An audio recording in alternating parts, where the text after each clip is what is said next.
E eu decidi, né, nesse momento difícil da história de Porto Alegre, que o Marquesã destruiu tudo, colocar meu nome à disposição. Decidi colocar meu nome à disposição porque acho que a gente, enquanto coletivo de lutadores, de servidores públicos, nós entendemos o que é preciso fazer para a cidade. Então eu achei assim, não, acho que eu vou colocar meu nome, acho que a gente pode fazer uma boa luta, pode representar na Câmara os anseios do funcionalismo e da cidade. Sim, Catuípe, isso aí é noroeste do Rio Grande do Sul, perto das regiões das Missões lá. Eu vim pra cá, eu tinha 8 anos. Viemos por falta de emprego, né? Meu pai não tinha emprego lá, aí viemos pra cá. Trabalho. Tinha trabalho aqui, por isso que ele veio? Aqui tinha trabalho daí. Veio, trabalhou e tal. Frentista, né? No posto de gasolina. Moramos lá perto do Quilombo, aquele que tem na Padre Cacique até hoje ali. A gente morou ali, do lado do Asilo Padre Cacique. Tal, umas pecinhas que tinham ali. Ficamos ali alguns meses, daí acabamos vindo morar lá embaixo, no final da Marcílio. Tinha até uma olaria ali. A gente brincava na olaria quando era pequeno. Desde os 8 eu tô aqui nesse bairro, sabe? Esse morro aí todinho. Já subi, desci quando era criança. Né? A escola que eu estudei foi o Anísio Teixeira, né? Tinha uma política pública nela, na época da Frente Popular, né? Na época da Frente Popular do PT, eu estudei no Anísio e essa escola tinha a chamada Escola Cidadã, que na verdade é uma escola que trabalha com democracia, com participação, com a gente conhecer todas as áreas do conhecimento de forma integrada e também nós, alunos, né? Na época eu era aluno, claro, ter o poder de decisão, escolher. Eu lembro que tinha umas obras para fazer na escola, tinham 13 e a gente tinha que escolher, enfim, tinha votação. Na verdade não era a direção que decidia, era a comunidade escolar toda. Então assim, uma escola que eu aprendi muita coisa. O professor Mário, eu me lembro até hoje, a gente vinha sempre para essa praça do lado da escola. Fazia campeonato aqui, jogava, enfim, atletismo, salto em distância, era muito legal. E aprendi, tinha uma professora de flauta também, tinha aula de artes. Eu lembro que eu cheguei a fazer máscaras, né? Eu tive muita experiência artística na escola, muito interessante. Depois acabei dando aula na escola, para tu ver, com vários colegas que foram meus professores, aí acabaram sendo meus colegas, aí já estavam se aposentando. Aí se aposentaram, enfim, aí acabei indo para os sindicatos também. E todo o resto que a gente está aí na luta. Eu quando estava fazendo ensino médio, daí eu comecei a circular na cidade, assim, com ônibus, né? Daí ia, vinha e tal. E depois fazendo faculdade também. E acabava me deparando lá no centro com os caras no microfone, falando mal dos governos, não sei o quê, dizendo o que tinha que ser feito. E aí eu me encantava por aquilo, aquele movimento, e eu já tinha uma politização, né? Uma vida, assim, um pensamento de que a gente tem que fazer mais coisas do que só pra gente. Isso no ensino médio eu comecei na adolescência, que a gente é meio rebelde, né? Então essa rebeldia, no meu caso, foi mais catalisada por tentar entender a política, entender como é que funcionava, né? Inclusive foi ali no fechamento do ensino médio que o governo Lula é eleito, o primeiro governo do Lula. E aí, enfim, eu vou participando dessa vida, vou embolando, vou fazendo faculdade, e eu, na verdade, fui fazer licenciatura em música porque eu tocava e também porque eu achava que, sendo professor, eu ia atingir multidões, muitas pessoas com as minhas ideias, com o que a gente pudesse produzir coletivamente, né? Com sonhos que a gente tem enquanto jovem, né? Sempre muitas utopias, muitas são realizáveis, e a gente esbarra hoje muito na falta de consciência coletiva.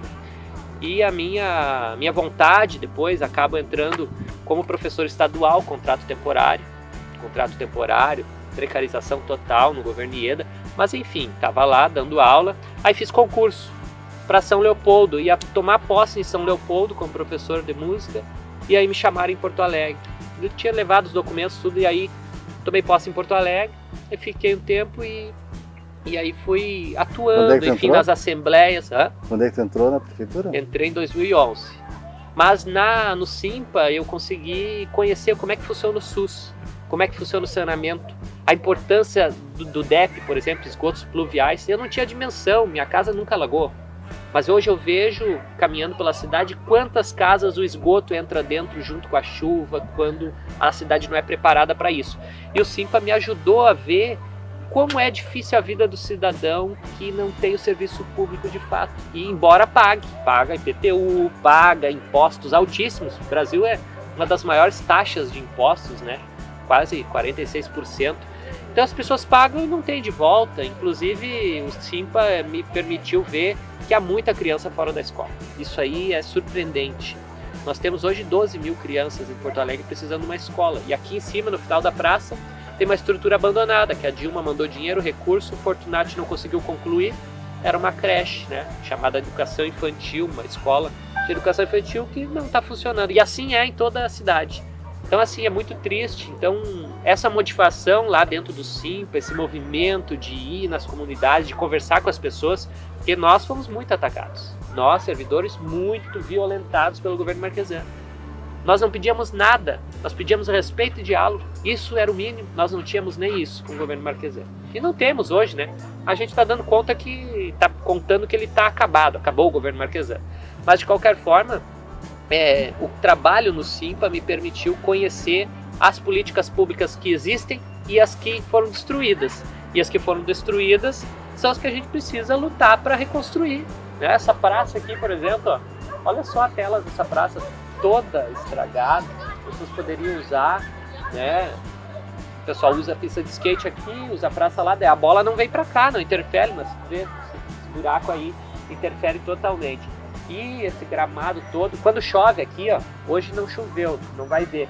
Quando chove, desce a água dali, alaga tudo, não dá para jogar. Demora uns 5, 6 dias até secar para jogar, alaga todo o campo que não tem drenagem. Tem inverno, né? Esquece. Então é uma praça que foi feita e tal, mas ela precisava ter uma, como é que se diz? Investimento. Um investimento e dando continuidade, né? Mexe aqui, coloca igual uma casa. Igual tu tem a tua casa, nós temos, cada um tem a sua casa e vai sempre fazer uma reforminha. A praça precisava ser vista.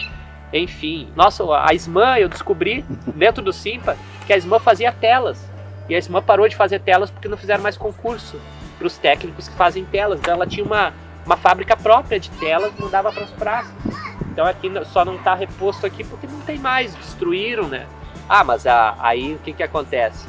O capital, ele tem que morder o recurso público. Então ele tem que entrar onde ele não entrou ainda. A educação está sendo privatizada agora. Né? Demorou bastante. A saúde estão entrando com tudo.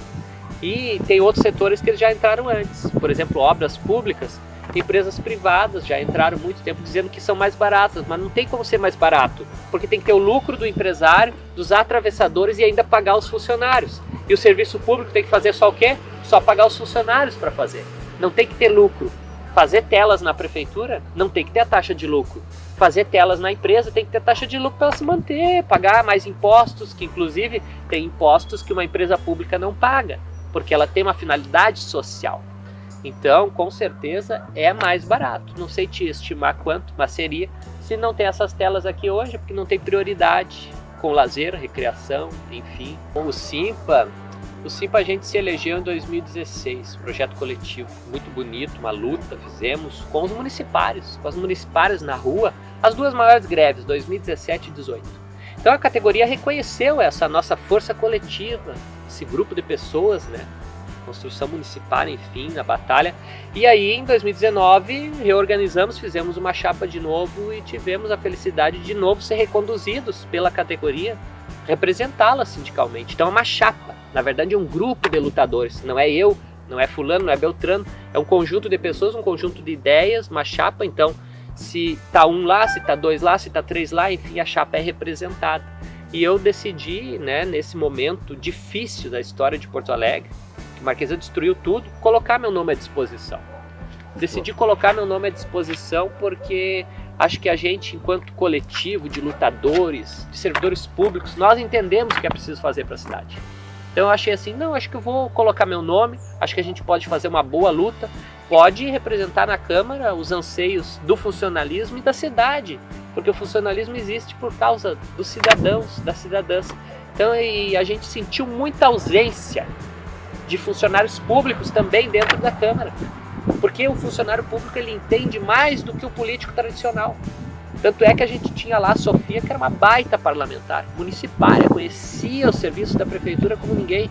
E aí, claro, virou deputada e a luta aumentou. Agora tem a luta do Rio Grande do Sul, mas nós precisamos, como categoria, ter alguém forte lá dentro que possa representar, né, o respeito à educação, ao saneamento, ao meio ambiente, ao esporte, lazer, recreação, né? Nós estamos aqui numa praça, mas enfim, todas as políticas, assistência, tudo que a cidade precisa do setor público passa também por dentro da Câmara. Nós vimos a Câmara nesse período Marquesã destruir com a carreira do funcionalismo, enxugar a estrutura, privatizar, negligenciar espaços públicos abandonados.